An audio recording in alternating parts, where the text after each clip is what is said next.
Hello guys, welcome to our channel task exam made simple. Madhya Pradesh में 29 जो लोकसभा की सीटें हैं उसमें से 10 जो सीटें हैं वो SC/ST के लिए आरक्षित करके रखी गई हैं। उसमें 4 सीटें जो है अनुसूचित जाति के लिए है और 6 सीटें जो हैं वो अनुसूचित जनजाति के लिए है।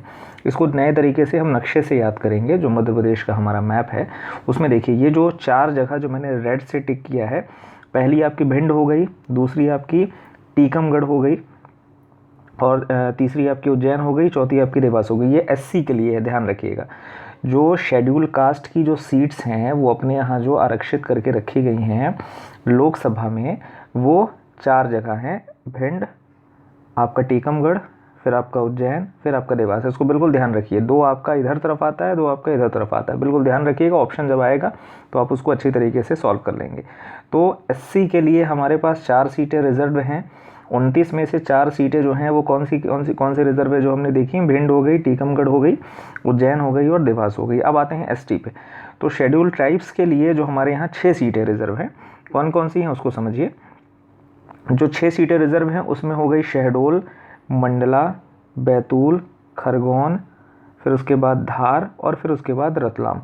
तो मतलब शहडोल, मंडला, रतलाम, धार, खरगोन, बैतूल।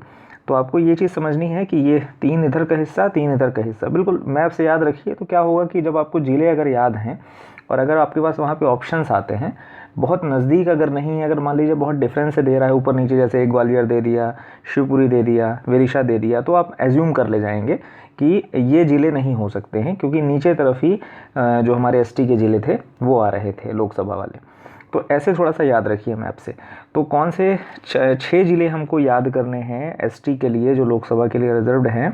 मैंने आपको बताया रतलाम, फिर उसके बाद धार, फिर उसके बाद खरगोन, फिर उसके बाद बैतूल, फिर उसके बाद मंडला, फिर उसके बाद शहडोल। ध्यान रखिएगा 6 ज़िले। तो 6 और 4 टोटल 10 सीटें जो हैं वो लोकसभा में SC/ST के लिए रिजर्व करके रखी गई हैं, जिसमें से 4 SC के लिए हैं और 6 जो हैं ST के लिए हैं। तो ये एक छोटा सा वीडियो था जिसमें मैंने आपको सीट्स के बारे में बताया। ऐसे छोटे छोटे वीडियोज़ आपके सामने आते रहेंगे। तो इसमें इतना ही। Thank you.